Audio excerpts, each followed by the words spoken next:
the journey back in time to uncover the mysteries of Egypt's ancient pyramids. The Egyptian pyramids have long fascinated historians, engineers, and curious minds across generations.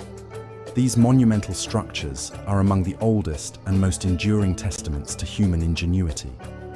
But did you know that the pyramids of Giza, which we see today in their weathered, stone-covered state, once gleamed in the sun, covered in polished white limestone?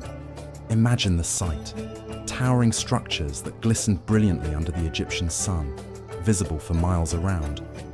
Over the centuries, most of these polished casing stones were dislodged, leaving the rough, unpolished stone beneath exposed to the elements. This casing, which came from the Tura quarries along the Nile, was carefully cut, transported and polished to create a smooth, reflective surface. The Great Pyramid, for example, would have looked dramatically different with these original casing stones in place, which not only enhanced its visual impact, but also showcased the architectural precision of ancient Egypt. The bent pyramid of Dahshur, built by Pharaoh Sneferu, remains one of the few large pyramids still retaining a significant portion of its original casing stones. Today, these stones are dulled by weathering and erosion, but they give us a rare glimpse into the grandeur that once defined these structures. The bent pyramid retained most of its casing because of an interesting design choice. Unlike the Great Pyramid, its casing stones were set at a slight angle inward, which helped the structure resist thermal expansion, the natural swelling and shrinking caused by Egypt's intense daily heat. Thermal expansion is a phenomenon where materials expand when exposed to heat, causing stress on tightly joined stone blocks. Over time, the stress forces the stones outward, making them prone to cracking or falling. The Great Pyramid, with its precise construction and nearly invisible joints, faced more severe thermal expansion issues. These stones were eventually loosened and fell away, making it easier for later builders to quarry them for other projects. The bent pyramid, however, didn't suffer as much from this phenomenon. Its slightly inclined joints allowed the limestone blocks to expand and contract without breaking apart.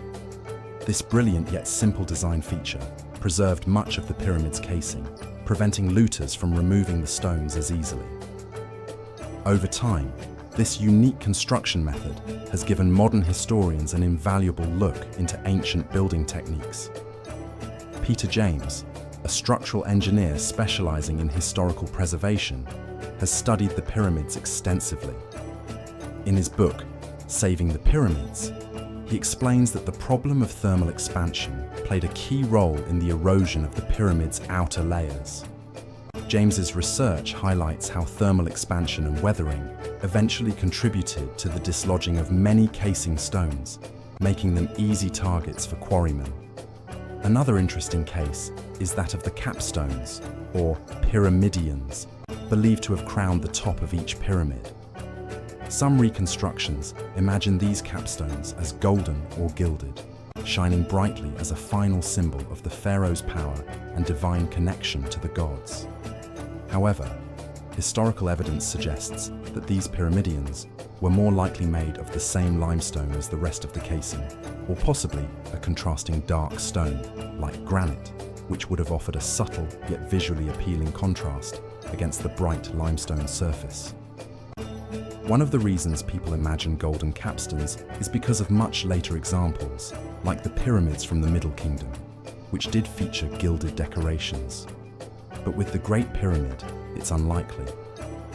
Even though the Great Pyramid's top section is missing a few meters of stone, an enormous golden capstone would have been visible, even blindingly bright, to ancient Egyptians.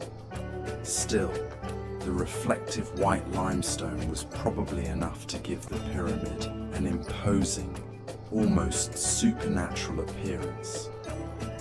So, what do you think?